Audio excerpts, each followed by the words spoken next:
저는 66세 김수연이에요. 사람들은 제가 담근 김치 맛이 좋다고들 하죠. 40년 넘게 해온 김장이니 이제는 눈 감고도 할 수 있을 것 같네요.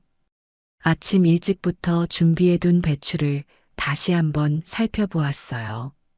소금에 절여진 배추들이 적당히 숨이 죽어가고 있더군요. 작년보다는 배추 상태가 좋아요.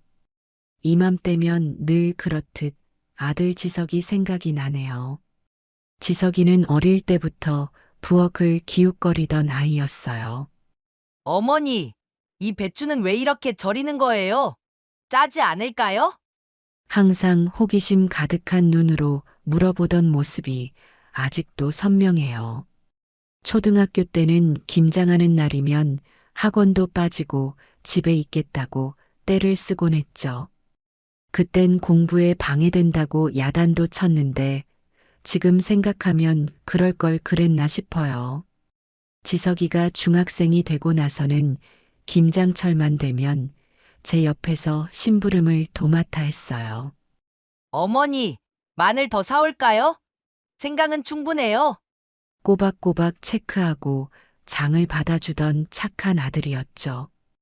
고등학생 때는 공부한다고 바빠서 옆에 있진 못했지만 늘 김장 끝나고 퇴근하듯 부엌으로 와서 맛을 봐주곤 했어요.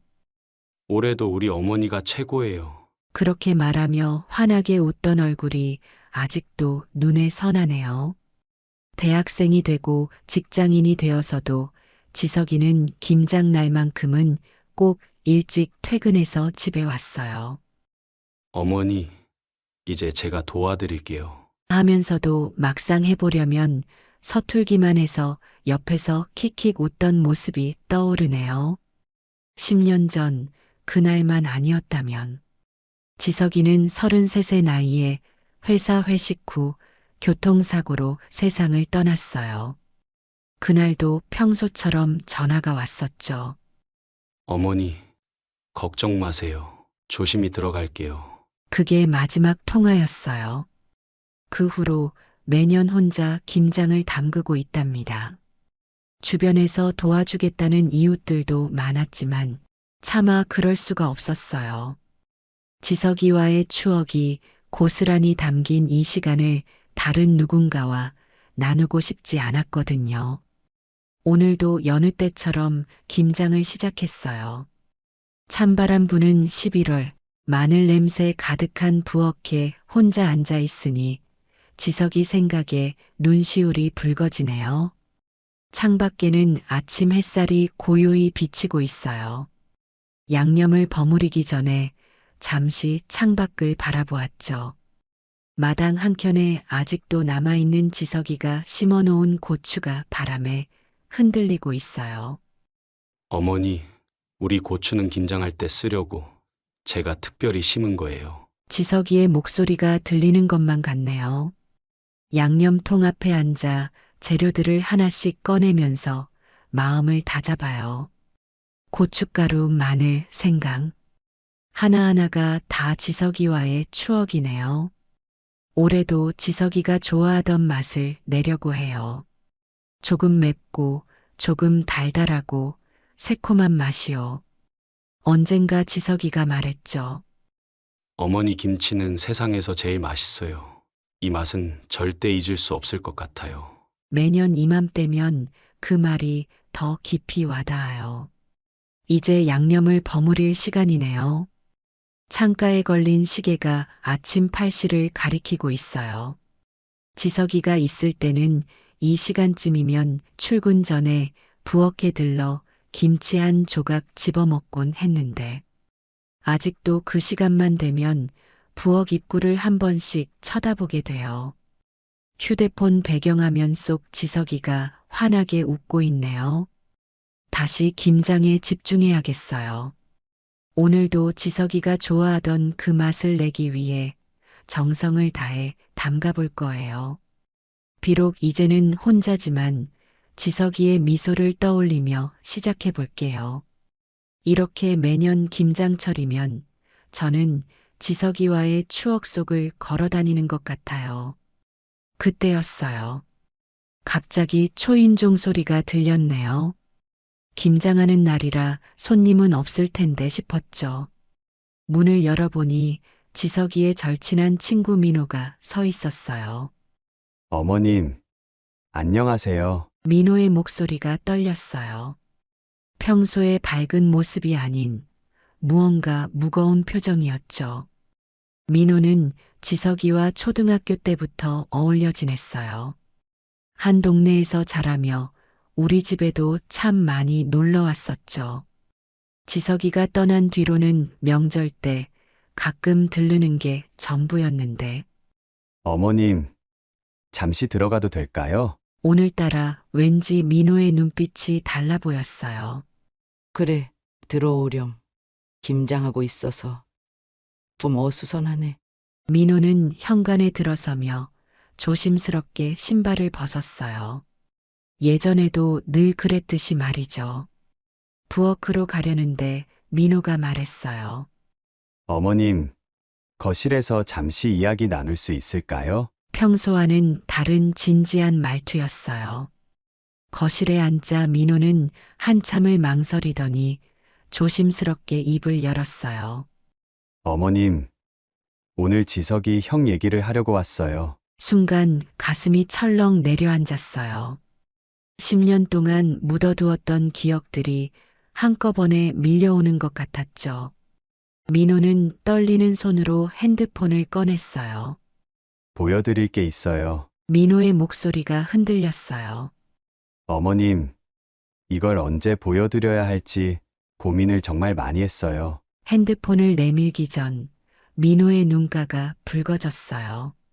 지석이 형이 어머님을 위해 준비하고 있었던 거예요. 민호의 목소리가 점점 작아졌어요.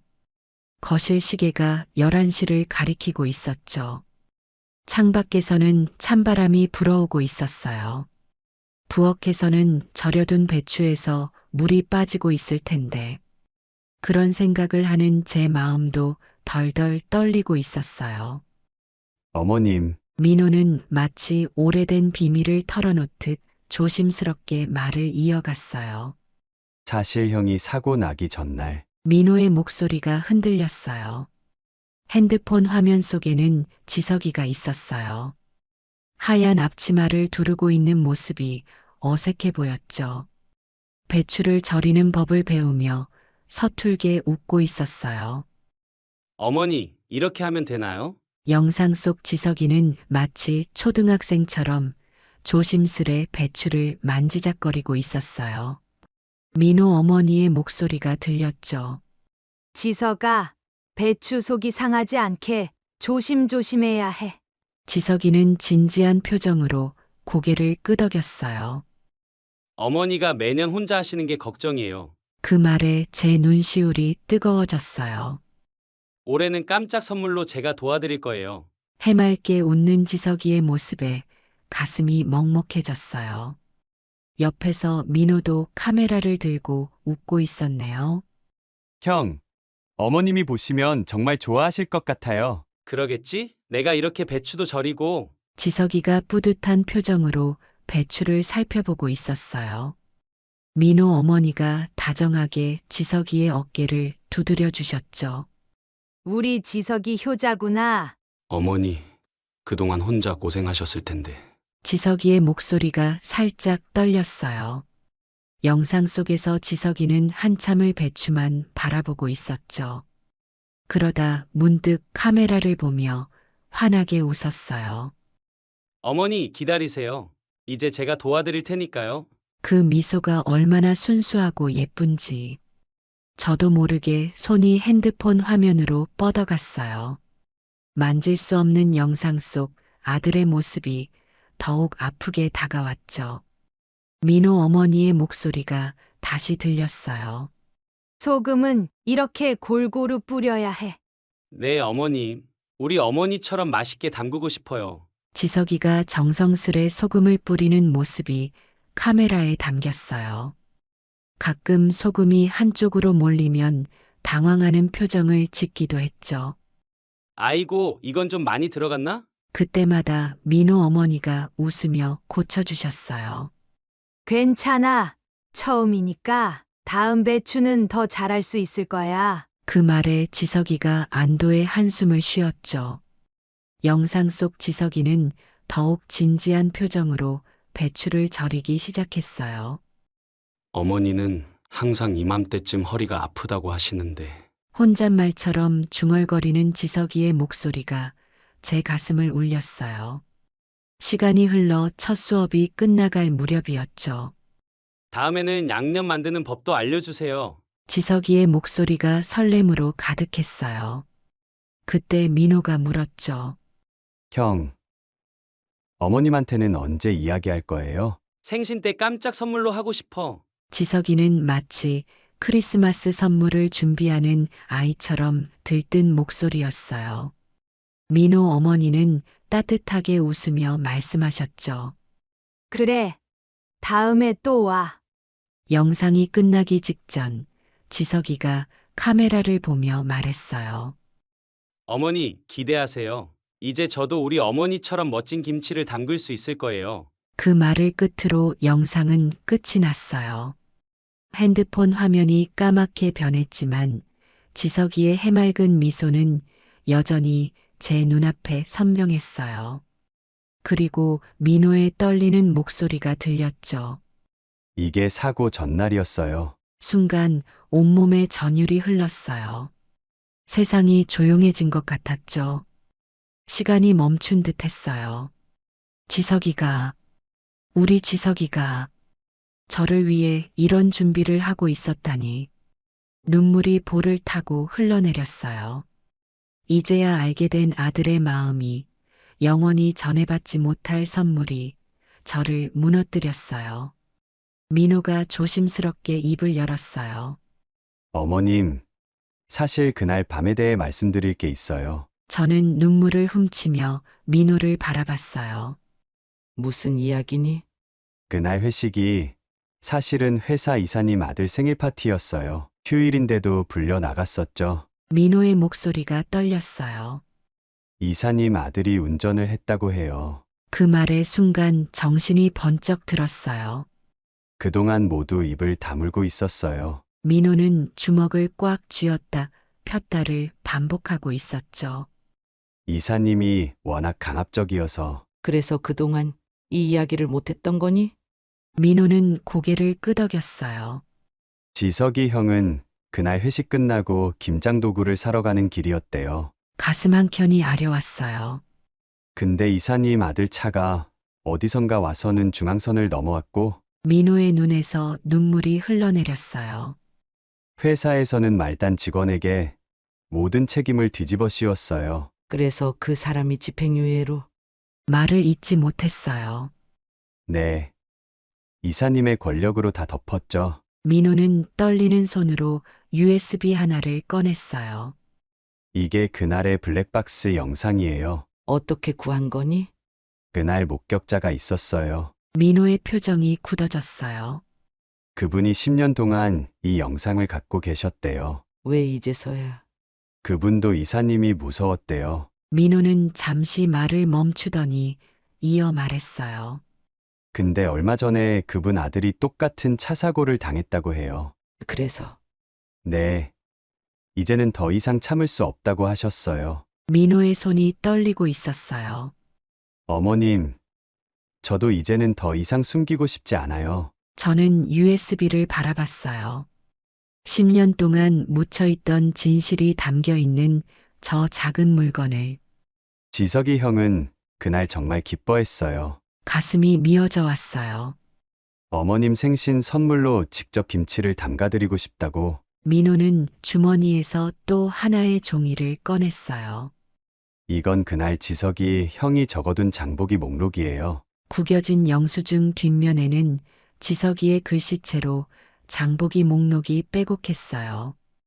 고무장갑은 어머니 손 사이즈, 앞치마는 예쁜 걸로, 김치통은 크기 확인. 마지막 줄에는 제 생일 케이크 주문도 적혀 있었어요.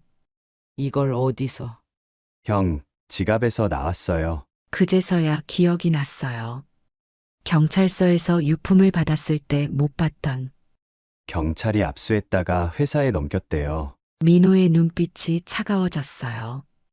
회사는 이런 것들을 전부 숨겼어요. 어머님, 이제라도 진실을 밝히고 싶어요. 민호는 결연한 표정을 지었어요. 지석이 형의 억울함도 풀어드리고 싶고, 저는 한참을 말없이 그 자리에 앉아 있었어요. 창밖에서는 바람이 불고 있었죠. 부엌에서는 아직도 배추에 물이 빠지고 있었어요. 그리고 제 마음속에서는 10년 동안 묻어두었던 분노가 끓어오르고 있었죠. 민호가 다시 입을 열었어요. 이 일을 폭로하면 회사에서 가만히 있지 않을 거예요. 하지만 전 이미 마음을 굳혔죠. 괜찮아. 이제는 더 이상 숨길 필요 없어. 떨리는 손으로 USB를 움켜쥐었어요. 지석이를 위해서라도 진실을 밝혀야겠구나. 그때 민호의 휴대폰이 울렸어요. 동료들이 모였다는 연락이었죠. 어머님, 저희 회사 동료들도 더 이상은 참을 수 없다고 해요. 민호의 목소리에 힘이 실렸어요. 다들 그날의 진실을 알고 있었던 거니? 네. 다들 괴로워했어요. 민호는 깊은 한숨을 내쉬었어요.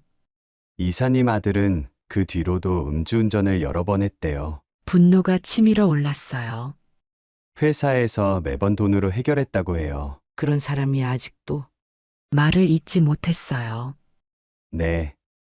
아직도 거리를 활보하고 다녀요. 민호가 주먹을 꽉 쥐었어요. 어제도 만취 상태로 회사에 나타났대요. 순간 소름이 돋았어요. 또 다른 피해자가 생길 수도 있다는 생각에 경찰서에 가자. 제 목소리가 떨렸어요. 지금 당장 가서 고발하자. 민호의 눈이 커졌어요. 어머님, 더 이상 기다릴 수 없어. 자리에서 벌떡 일어났어요. 다른 피해자가 또 생기기 전에. 민호도 따라 일어섰어요.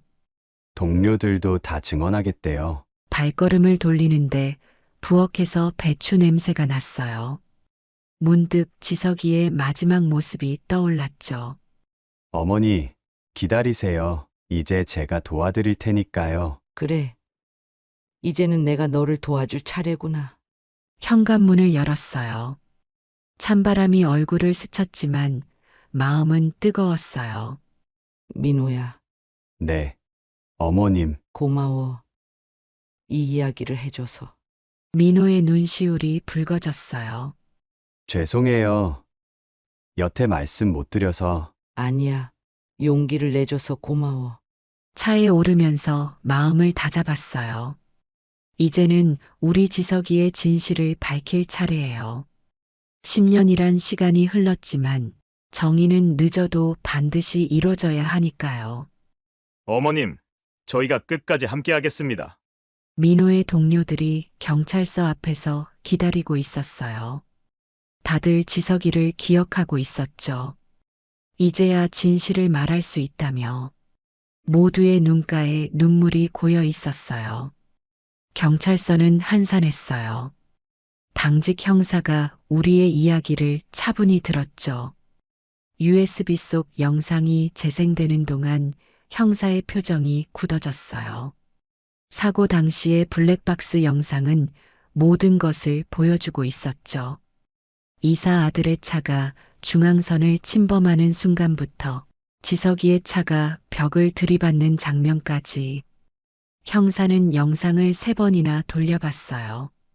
이런 증거가 있었는데 10년 동안 묻혀 있었다는 게 믿기지 않는다고 했죠.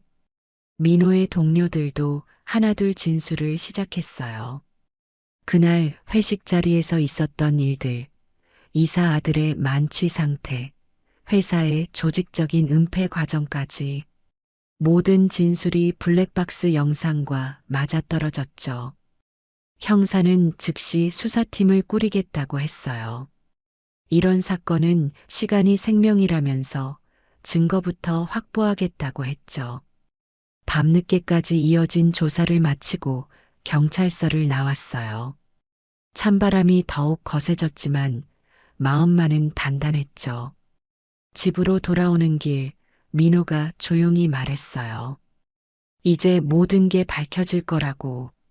저는 그저 고개를 끄덕였어요. 현관문을 열자 김장 냄새가 확 끼쳤죠. 아침에 절여놓은 배추가 아직도 물을 빼고 있었어요. 시계는 이미 자정을 가리키고 있었지만 이상하게 피곤하지 않았어요. 오히려 마음이 더 단단해지는 것 같았죠. 며칠 뒤 수사는 빠르게 진행됐어요. 블랙박스 영상이 결정적인 증거가 됐다고 하더군요.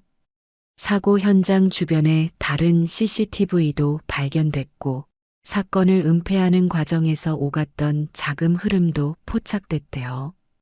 이사와 그의 아들은 전혀 예상하지 못했던 기소에 당황했다고 해요. 여태껏 돈으로 해결해오던 습관처럼 또다시 합의를 제안했죠. 하지만 이번만큼은 달랐어요. 저는 단호하게 거절했죠. 돈으로는 절대 해결할 수 없는 일이라고. 검찰 조사도 시작됐어요. 회사 관계자들이 줄줄이 소환됐죠. 진실은 예상보다 더 충격적이었어요. 그들은 사고 직후 현장을 조작했고 증거를 은폐했으며 목격자들을 회유했대요. 지석이의 유품에서 나온 영수증과 메모도 숨겼죠. 모든 것이 계획적이었어요. 이사 아들의 음주운전 사고를 은폐하기 위해 그들은 철저하게 준비했던 거예요. 그리고 그 대가로 우리 지석이의 10년이 묻혀버렸죠. 하지만 이제는 달라질 거예요. 뉴스에서는 연일 이 사건을 보도하고 있어요. 비슷한 피해를 당한 다른 피해자, 가족들도 용기를 내어 진실을 말하기 시작했죠. 이사 아들의 음주운전은 이번이 처음이 아니었나 봐요. 매번 회사와 돈으로 해결했다는 제보가 잇따랐어요. 검찰이 수사 결과를 발표하던 날, 저는 텔레비전 앞에서 꼿꼿이 앉아 있었죠. 이사와 그의 아들, 그리고 은폐를 도운 회사 관계자들 모두 구속됐다는 소식이 나왔어요. 오랫동안 참아왔던 한숨이 절로 나왔죠. 창밖으로 눈발이 날리기 시작했어요. 지석이가 떠난 그날도 이렇게 눈이 내렸었죠. 검찰 조사가 계속되는 동안 저는 매일 밤 지석이의 영상을 봤어요. 배추를 절이며 해맑게 웃던 그 모습. 이제는 조금은 덜 아프게 바라볼 수 있을 것 같았어요. 며칠 뒤 첫 공판이 열렸죠. 법정에는 지석이를 기억하는 많은 사람들이 모였어요. 회사 동료들, 친구들, 그리고 다른 피해자 가족들까지. 이사와 그의 아들은 고개를 푹 숙인 채 들어왔어요. 재판장님께서 사건의 전말을 읽어내려갔죠. 음주운전, 뺑소니, 증거인멸, 조직적 은폐. 하나하나가 끔찍했어요. 민호가 증인석에 섰을 때는 그의 어깨가 떨리고 있었죠. 하지만 목소리만큼은 단단했어요. 그날의 진실을 조목조목 말하는 동안 방청석은 숨소리조차 들리지 않았어요. 이사 아들은 자리에서 일어나 털어놓더군요. 그동안의 만행들을 돈으로 해결할 수 있다고 믿었다면서. 뒤늦은 고백이 법정을 울렸어요. 선고 날이 다가왔어요. 이사와 아들에게는 중형이 선고됐죠. 은폐를 도운 관계자들도 모두 처벌을 받았어요. 재판이 끝나고 민호가 찾아왔어요. 이제 지석이도 편히 쉴 수 있을 거라고. 그의 말에 고개를 끄덕였죠. 돌아오는 길에 장보기를 했어요. 지석이가 마지막으로 사려 했던 그 목록대로 고무장갑, 앞치마, 김치통 하나하나 장바구니에 담았어요. 집으로 돌아와 부엌에 섰을 때였어요. 문득 지석이의 마지막 영상 속 말이 떠올랐죠. 어머니 기다리세요. 이제 제가 도와드릴 테니까요. 이제는 그 말에 미소 지을 수 있을 것 같아요. 창가에 김장통을 놓았어요. 햇살이 통을 비추자 빨간 고춧가루 색이 선명하게 보였죠.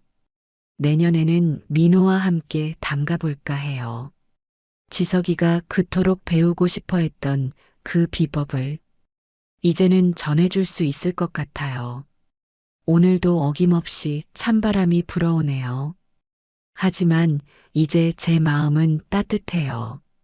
우리 지석이가 마지막까지 준비했던 그 마음만큼이나 이제 저는 새로운 김장을 시작하려고 해요. 지석이의 마음을 담아서 그리고 지석이처럼 누군가에게 전해주려고요. 그게 바로 지석이가 진정으로 바랬던 것일 테니까요. 매일 아침 6시 저는 교통봉을 들고 학교 앞 횡단보도에 서요. 춥고 어두운 겨울 아침이지만 이제는 이 시간이 편안하게 느껴져요. 아이들은 저를 교통할머니라고 부르며 반갑게 인사를 건네고 동네 사람들은 제가 은퇴한 교사라서 일어나 보다 생각하시는 것 같아요. 교통봉에 달린 LED 불빛이 깜빡이는 소리만이 고요한 새벽을 깨우고 있네요. 할머니, 오늘도 일찍 나오셨네요. 순찰 도는 김경희가 늘 그렇듯 따뜻한 커피를 건네줘요. 감사합니다. 김경희님. 오늘은 많이 춥네요. 할머니도 이제 조금 늦게 나오셔도 아니에요. 이게 제 일상이 됐어요. 김경희는 매일 이렇게 커피를 건네주곤 해요. 처음엔 거절했지만 이제는 그의 따뜻한 마음을 받아들이기로 했지요. 멀리서 첫차 소리가 들리고 하나 둘 등교하는 아이들의 발걸음 소리도 들려요. 새벽 공기는 쌀쌀하지만 이제는 익숙해졌어요. 40년이란 세월을 매일같이 이 자리에 서다 보니 이 시간이 제 하루의 시작이 되었네요. 할머니, 안녕하세요. 그래. 오늘도 일찍 왔구나. 조심히 건너가렴. 첫 등교 시간까지는 아직 1시간 정도 남았어요. 하지만 저는 항상 이 시간에 나와서 아이들을 기다리죠. 단 하루도 늦은 적이 없어요. 동네 사람들은 제가 은퇴한 교사라서 아이들에 대한 애정으로 이러는 거라고 생각해요. 하지만 그건 진짜 이유가 아니에요. 이제 횡단보도에 첫 아이들이 모이기 시작했어요. 아침 일찍 등교하는 아이들은 대부분 자율학습을 하러 가는 6학년들이에요. 할머니, 오늘도 감사합니다. 그래. 조심히 가거라. 아이들의 등굣길을 바라보며 잠시 생각에 잠겨요. 40년이라는 세월. 그동안 이 횡단보도를 건넌 아이들이 몇 명이나 될까요? 어떤 아이들은 이제 자신의 아이를 이 학교에 보내고 있어요. 우리 애도 할머니 덕분에 안전하게 학교 다녀요. 이런 말을 들을 때면 가슴 한켠이 아려와요. 하지만 그들은 모르겠죠. 제가 왜 이렇게 매일 단 하루도 빠지지 않고 이 자리를 지키는지. 오늘따라 하늘이 유난히 맑네요. 그날처럼 말이에요. 1983년 봄, 저는 이제 막 첫 발을 내디딘 신입교사였어요. 갓 25의 나이에 처음 담임을 맡게 된 3학년 2반은 설렘과 두려움이 공존하는 곳이었죠. 새하얀 분필 가루 묻은 손으로 칠판에 처음 제 이름을 쓰던 순간이 지금도 생생해요. 여러분, 안녕하세요. 3학년 2반 담임을 맡게 된 김순자입니다. 떨리는 목소리로 인사를 건넸던 그날, 맨 앞자리에서 햇살 같은 미소를 지어 보이던 아이가 있었어요. 선생님, 저는 박민호예요. 키가 제일 작아서 앞자리에 앉았어요. 그렇게 저는 민호를 처음 만났어요. 매일 아침 제일 먼저 와서 교실을 정리하고 칠판을 깨끗이 지워두던 아이였죠. 선생님, 제가 창문도 다 닦아놨어요. 아침 공기가 상쾌해서 더 일찍 왔더니 시간이 남았거든요. 다른 친구들이 숙제를 못 해왔을 때도 쉬는 시간에 함께 도와주겠다고 나서고 청소 시간이면 늘 꼼꼼하게 구석구석을 닦던 아이였어요. 민호야, 너가 있어서 선생님이 참 든든하다. 그땐 몰랐어요. 그 말이 민호에게 건네는 마지막 인사가 될 줄은요. 봄이 깊어가던 5월, 날씨가 유난히 좋았어요. 벚꽃이 흩날리던 그날은 현장학습을 가기로 한 날이었죠. 자, 두 줄로 줄을 맞추세요. 매년 있는 현장학습이었지만 첫 담임인 저에겐 모든 게 새롭고 설레는 날이었어요. 아이들의 질서 정연한 줄을 맞추느라 정신이 없던 그때 늘 그렇듯 민호가 먼저 나서서 도와주겠다고 했어요. 선생님, 제가 뒷줄 정리할게요. 민호의 그 말이 마지막이었어요. 잠시 한 아이가 줄을 이탈했고 그쪽으로 시선을 돌린 순간 수업 시간에 배운 대로 횡단보도를 건너던 아이들, 갑자기 들린 타이어 미끄러지는 소리, 그리고 이어진 비명. 그날의 일은 40년이 지난 지금도 제 가슴 한켠에 깊은 상처로 남아 있어요. 봄바람에 흩날리던 벚꽃잎들, 아이들의 웃음소리, 그리고 그 순간의 침묵까지도요. 봄은 그렇게 끝이 났어요. 더 이상 교단에 설 자격이 없다고 생각했죠. 사표를 쓰고 집에서 몇 달을 나오지도 못했어요. 밤마다 악몽에 시달렸어요. 매일 밤 같은 생각이 반복됐죠. 내가 민호를 보고 있었더라면, 내가 조금만 더 신경 썼더라면, 왜 하필 그 순간 다른 곳을 봤을까? 사표를 쓰고 집으로 돌아오던 날, 제 발걸음은 무거웠어요. 교무실에 사표를 내려갔다가 아이들의 교실을 마지막으로 보고 싶어 3학년 2반으로 향했죠. 선생님, 제가 오늘도 칠판 깨끗이 닦아놨어요. 민호의 목소리가 아직도 귓가에 맴도는 것 같았어요. 텅 빈 교실의 민호 자리에는 그날의 일기장이 놓여 있었죠. 오늘은 현장학습 가는 날이에요. 선생님이 걱정하지 않게 열심히 줄도 서고 친구들도 잘 도와줄 거예요. 일기장을 덮으며 눈물이 흘렀어요. 이제는 더 이상 이곳에 있을 자격이 없다고 생각했죠. 집으로 돌아와 며칠을 꼬박 누워만 있었어요. 밥도 거의 먹지 못했고 잠도 제대로 이루지 못했죠. 밤마다 악몽에 시달렸어요. 선생님, 저 여기 있어요. 꿈에서 민호가 자꾸 저를 부르는 것 같았어요. 잠에서 깨어나도 민호의 목소리가 귓가에 맴돌았죠. 어머니가 걱정하셔서 병원에도 다녀왔어요. 의사 선생님은 외상 후 스트레스라며 약을 처방해 주셨지만 제 마음의 상처는 쉽게 아물지 않았어요. 창밖을 보면 등교하는 아이들이 보였어요. 그때마다 창문을 닫고 커튼을 쳤죠. 아이들의 웃음소리가 들리면 귀를 막았어요. 춘자야, 이러다 너가 병이 나겠다. 어머니의 걱정 어린 목소리도 제 귀에는 들리지 않았어요. 그저 하루하루를 버티며 살았죠. 그러던 어느 날이었어요. 장 보러 나갔다가 무심코 학교 앞을 지나게 됐어요. 횡단보도 앞에서 발걸음이 멈췄어요. 그날처럼 아이들이 줄지어 서 있었죠. 앞사람 어깨에 손 얹고 좌우 살피고 선생님의 구령 소리가 들렸어요. 그런데 뭔가 이상했어요. 선생님 혼자서는 앞뒤를 다 살필 수가 없어 보였어요.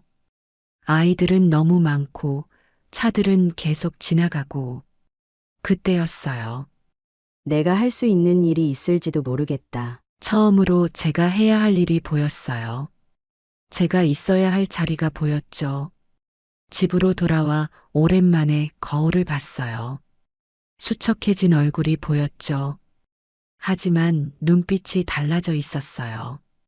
다음 날 아침 일찍 일어나 세수를 했어요. 밥도 제대로 먹었죠. 어딜 가려고 하는 거니? 걱정스러운 어머니의 물음에 처음으로 미소를 지어 보였어요.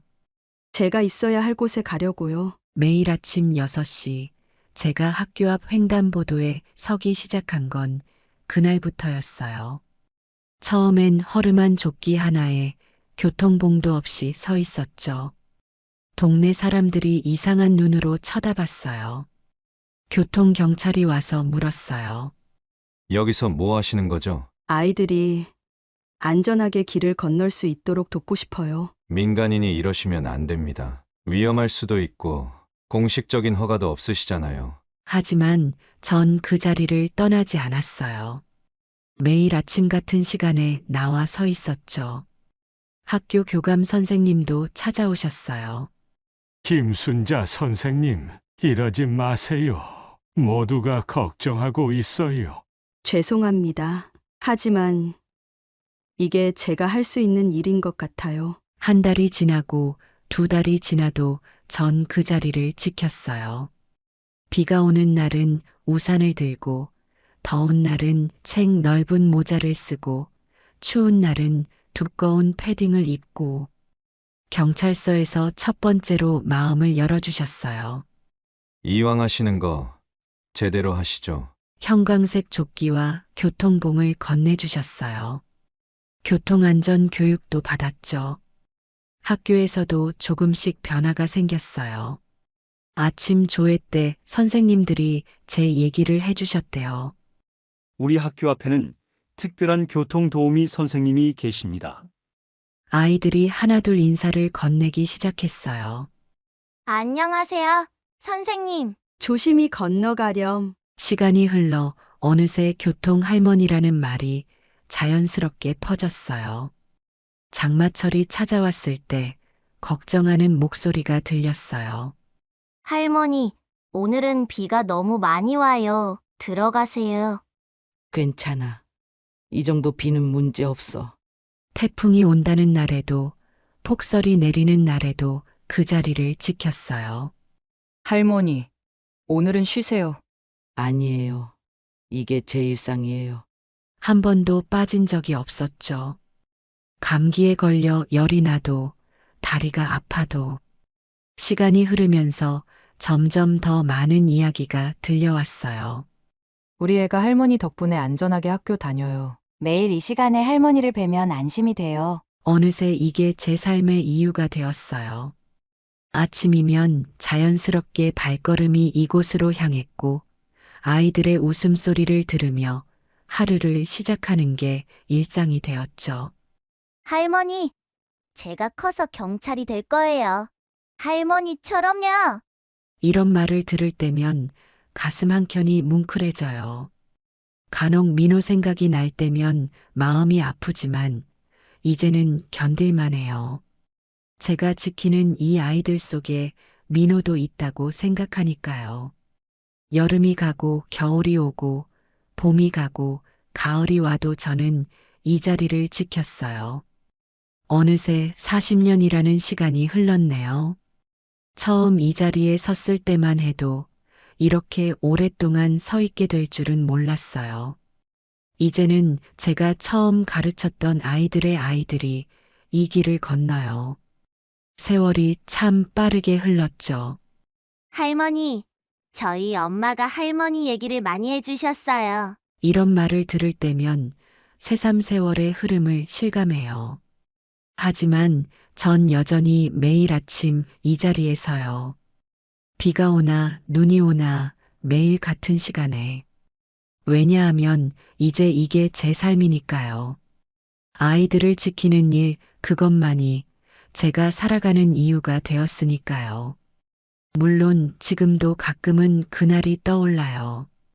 하지만 이제는 달라요. 제가 여기 있어야 할 이유를 알게 되었으니까요. 2024년 졸업식 날 봄바람이 불어오던 아침이었어요. 벚꽃잎이 하늘하늘 춤추며 떨어지던 그때 40년 전 그날과 똑같은 풍경이었죠.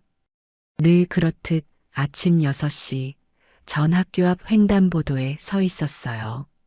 형광색 조끼를 입고 LED 교통봉을 든 채로요. 오늘은 졸업식이라 등교하는 아이들이 거의 없었지만 40년 동안 한 번도 거르지 않은 제 일장이었으니까요. 새벽 공기는 여전히 쌀쌀했어요. 가로등 불빛이 하나 둘 꺼져가는 시간, 멀리서 한 남자가 걸어오고 있었죠. 처음 보는 얼굴이었어요. 양복을 단정히 차려입은 중년 남성이었어요. 50대 초반 정도로 보였죠. 그가 제 앞에서 천천히 걸음을 멈추었어요. 그의 눈가에 깊은 주름이 잡혀 있었고 흰 머리가 희끗희끗 보였어요. 혹시 김순자 선생님이시죠?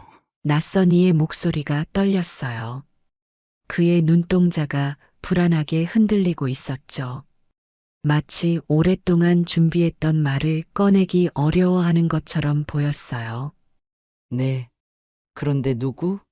제 목소리도 자연스레 조심스러워졌어요. 왠지 모를 긴장감이 감돌았죠. 저는 그날 사고를 낸 운전자의 아들입니다. 순간 온몸이 얼어붙는 것 같았어요. 40년 전 그날의 기억이 파도처럼 밀려왔죠. 귓가에서 타이어 미끄러지는 소리가 다시 들리는 것만 같았어요. 남자의 얼굴이 창백해 보였어요. 마치 오랫동안 망설이다 용기를 내어 찾아온 것 같았죠. 그의 손에는 오래된 봉투 하나가 들려 있었어요. 아버지께서 돌아가시기 전에 이 편지를 전해달라고 하셨습니다. 떨리는 손으로 봉투를 내미는 그의 손가락이 하얗게 변해 있었어요. 봉투는 누렇게 변색되어 있었죠. 오래전부터 간직해온 것 같았어요. 아버지는 평생 그날의 일을 가슴에 묻고 사셨습니다. 매일 밤 악몽에 시달리셨고, 그리고 마지막 임종 직전에 저에게 모든 걸 말씀하셨어요. 그의 목소리가 점점 작아졌어요. 마치 오래된 상처를 꺼내는 것처럼 조심스러웠죠. 봉투를 받아드는 제 손도 떨렸어요. 40년 동안 이 순간을 기다렸던 것처럼, 하지만 동시에 두려웠던 것처럼. 아버지의 마지막 고백이 담겨 있습니다. 40년 동안 아버지도 선생님도 너무 힘드셨을 것 같아서. 그의 목소리가 흔들렸어요. 눈가에 맺힌 눈물을 참으려 애쓰는 게 보였죠. 읽어보시면 아실 거예요. 그동안 선생님께서 오해하고 계셨던 것들을. 편지를 든 제 손이 점점 더 떨려왔어요. 봉투 안에 무슨 내용이 있을지, 그리고 그것이 제 삶을 어떻게 뒤흔들어 놓을지 두려웠어요. 죄송합니다. 이제야 찾아뵙게 되어. 중년 남성은 깊이 고개를 숙였어요. 그의 어깨가 흔들렸죠. 마치 오랫동안 안고 살았던 무거운 짐을 내려놓는 것처럼 보였어요. 새벽에 찬 공기가 제 뺨을 스쳤어요. 횡단보도에 서 있는 제 다리에 힘이 풀렸죠. 40년.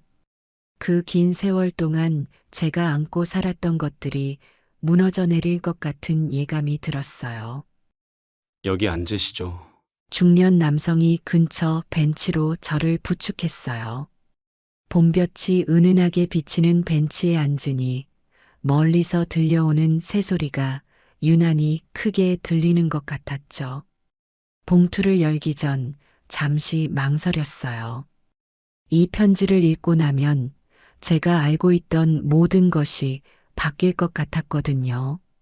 40년 동안 제가 믿어왔던 진실이 어쩌면 전혀 다른 것이었을지도 모른다는 생각에 손이 떨렸어요.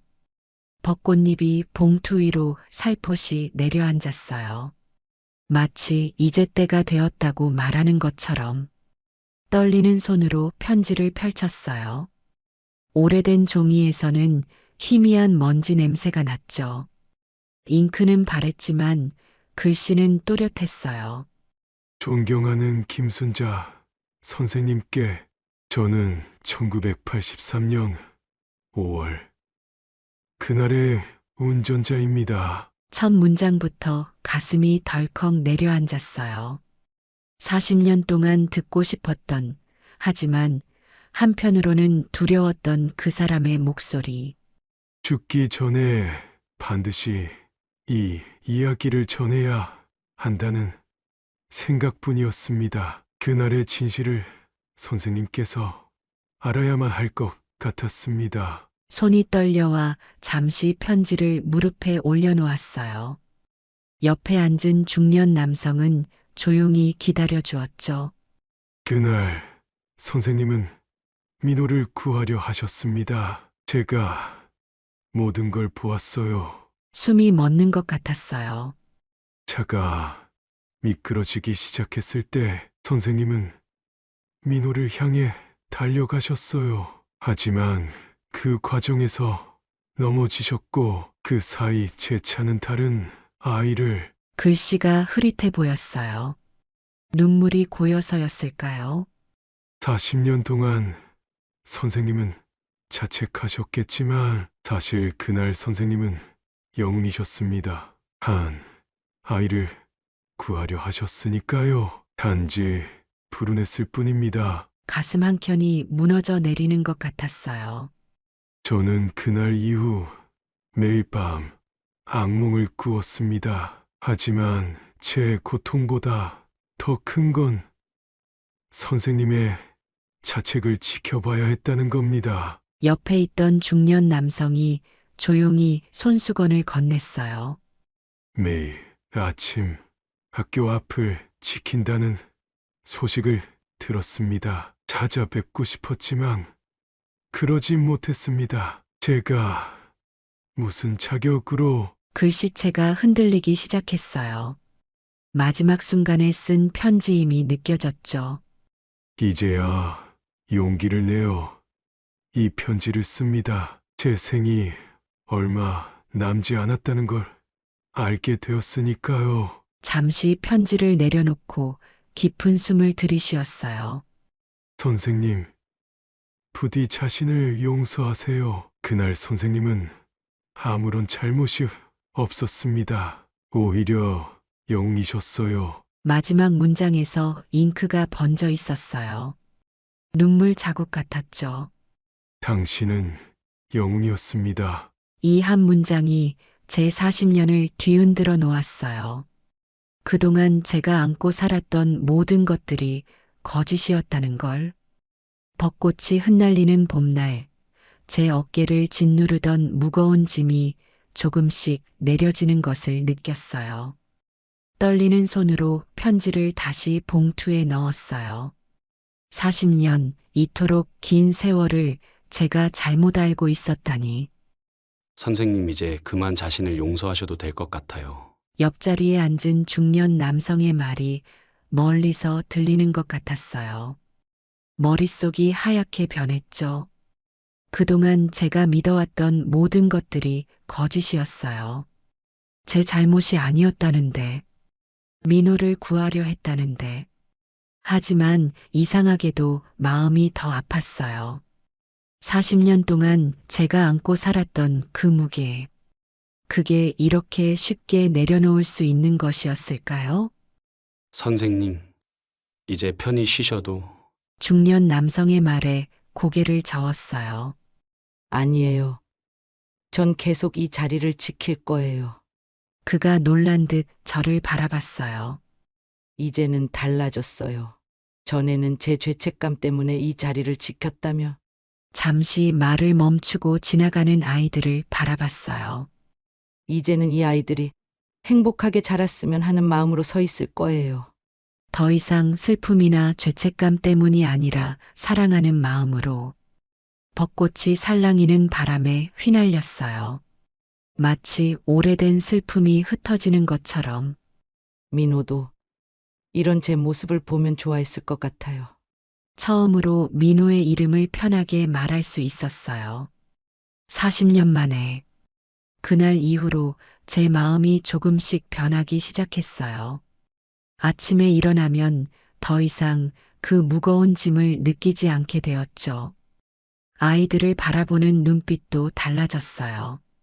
전에는 죄책감에 사로잡혀 그저 의무감으로 지켜보았다면, 이제는 진심으로 그들의 웃음을 지켜주고 싶어졌어요. 할머니, 오늘도 감사합니다. 뛰어가는 아이들의 목소리가 이제는 더 밝게 들려요. 매일 아침 이 자리에 설 때마다 새로운 의미를 찾게 돼요. 이제는 제 자신을 용서하는 법도 배웠고, 진정으로 아이들을 사랑하는 법도 알게 되었죠. 가끔 민호의 모습이 떠오를 때면 더 이상 죄책감에 시달리지 않아요. 대신 그 아이의 밝은 미소를 떠올리며 미소 짓게 되죠. 선생님, 정말 감사합니다. 떠나기 전 중년 남성이 깊이 고개를 숙였어요. 아니에요. 제가 감사해요. 이제야 진실을 알게 되어서. 그가 떠난 후 저는 여전히 그 자리에 서 있었어요. 하지만 이제는 달랐어요. 교통봉을 드는 손에 더 이상 무게가 느껴지지 않았고, 아이들을 바라보는 눈빛에는 따뜻함이 가득했죠. 이제 저는 압니다. 제가 왜 이 자리에 서 있어야 하는지.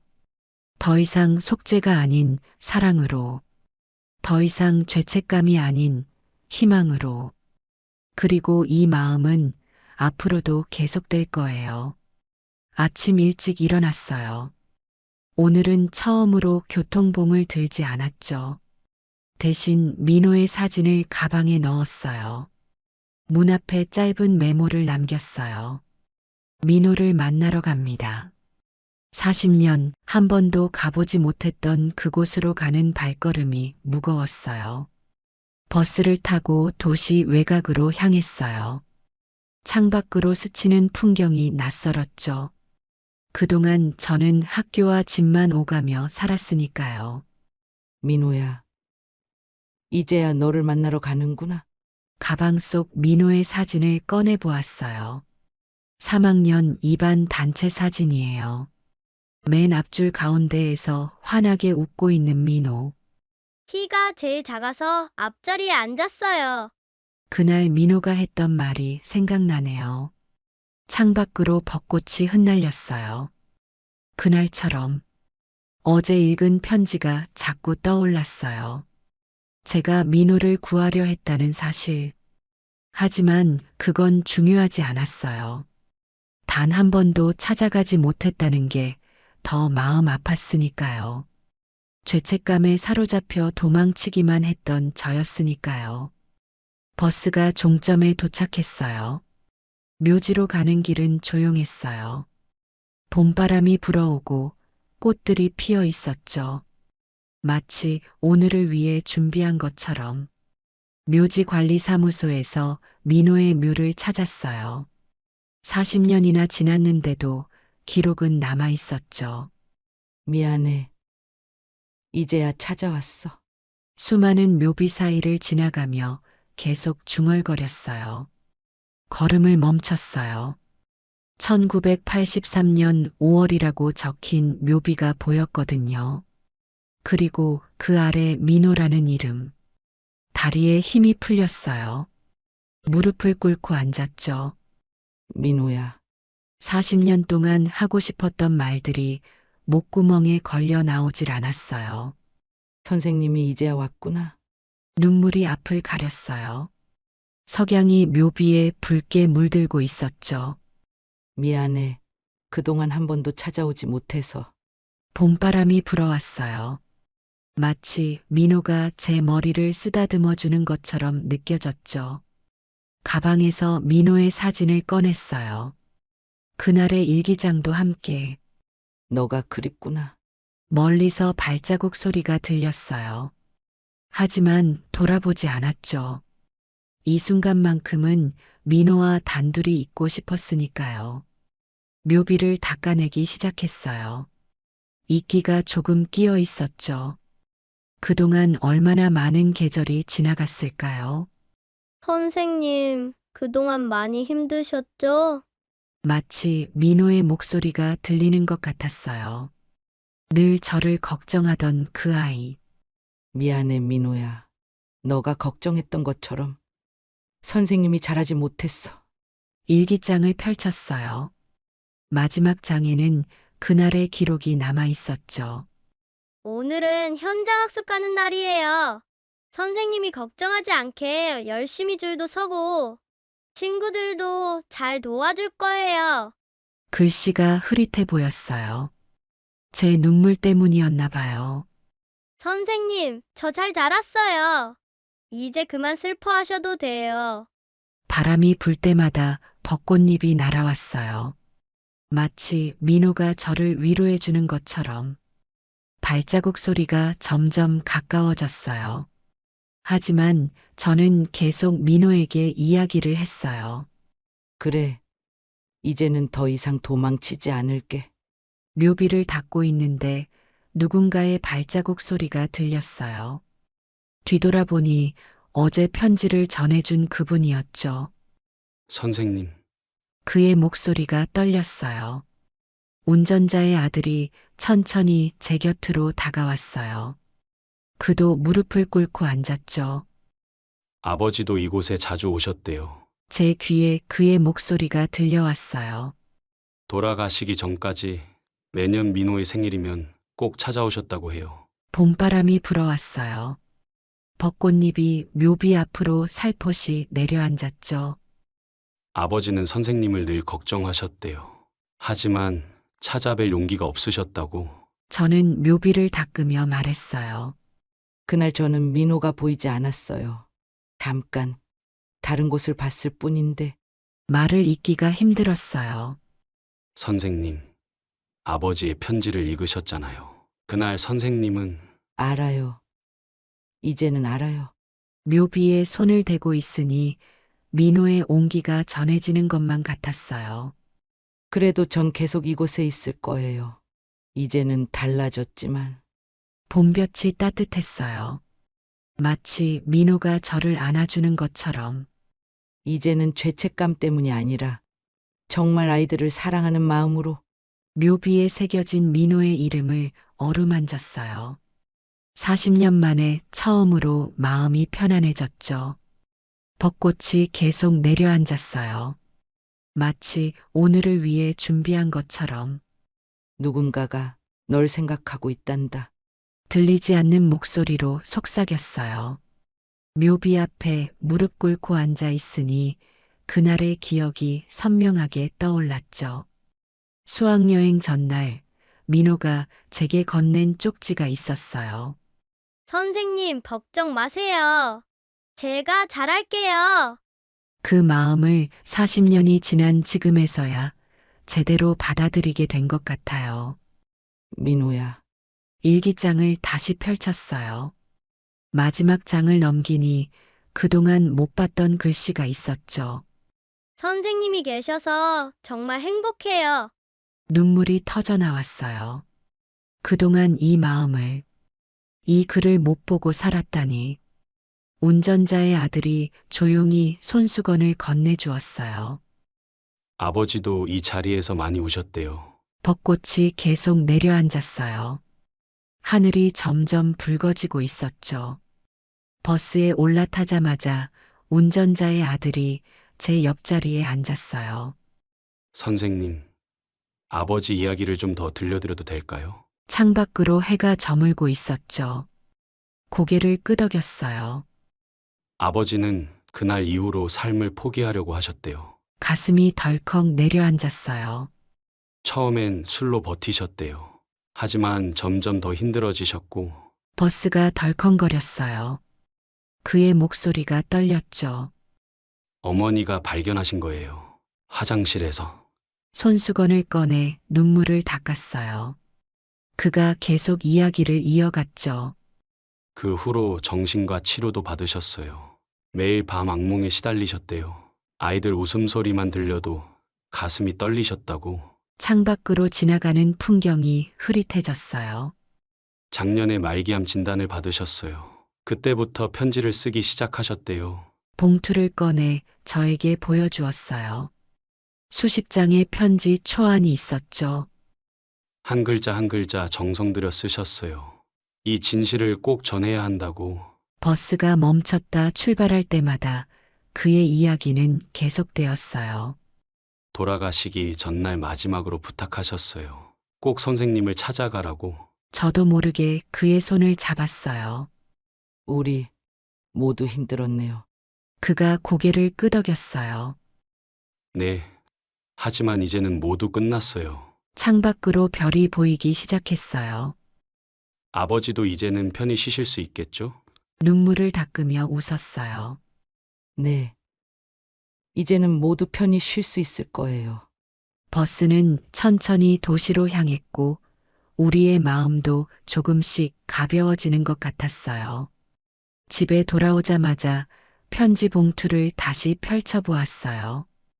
그런데 거기서 작은 봉투가 하나 더 나왔죠. 운전자님께 민호의 부모님이 보낸 편지였어요. 떨리는 손으로 편지를 펼쳤어요. 저희도 알고 있었습니다. 그날 선생님이 민호를 구하려 했다는 걸. 숨이 멎는 것 같았어요. 경찰 조사 과정에서 목격자들이 모두 증언했다고 해요. 선생님이 민호를 향해 달려갔다고. 눈물이 흘러내렸어요. 하지만 선생님이 너무 힘들어하시는 모습을 보며 차마 말씀드리지 못했습니다. 창밖에서 들려오는 귀뚜라미 소리. 운전자님, 저희는 이미 당신을 용서했습니다. 사고는 누구의 잘못도 아니었으니까요. 편지를 덮었다 펴기를 몇 번. 부디 이 편지가 당신에게 닿기를, 그리고 김순자 선생님께도. 마지막 문장에서 눈물이 번졌어요. 모두가 서로를 생각하고 있었네요. 제 마음속 깊은 곳에서 무언가가 움직이는 것 같았어요. 다음 날 아침, 늘 그렇듯 6시에 일어났어요. 하지만 오늘은 달랐죠. 교통봉 대신 하얀 국화 다발을 들고 집을 나섰어요. 민호의 나이만큼 준비했죠. 새벽 공기가 상쾌했어요.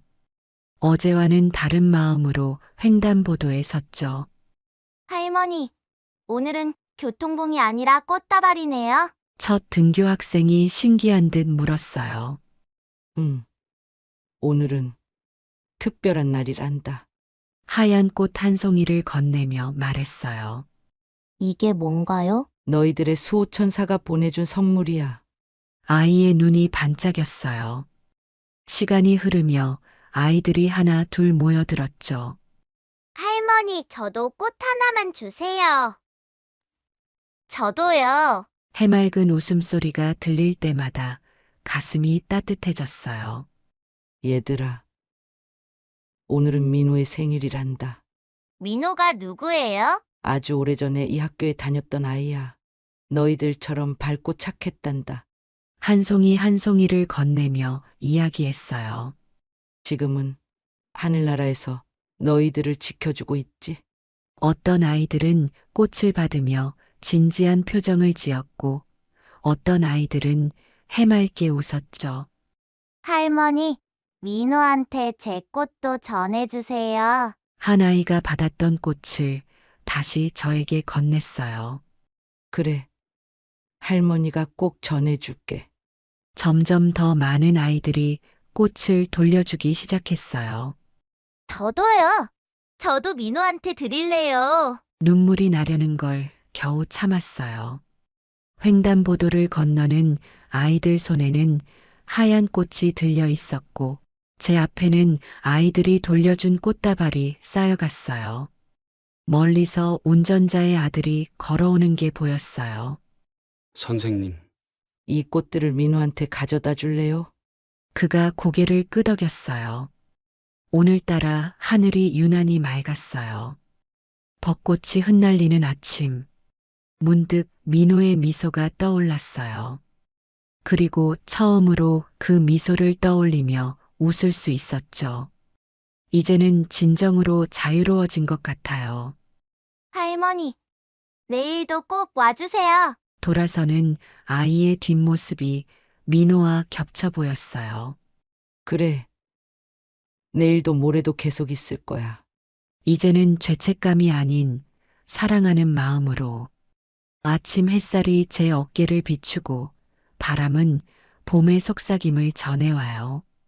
횡단보도에 흩날리는 벚꽃잎들이 하얀 춤을 추고 그 사이로 아이들의 웃음소리가 퍼져나가요. 시간은 강물처럼 흘러갔지만 이제야 진정한 봄을 맞이한 것 같아요.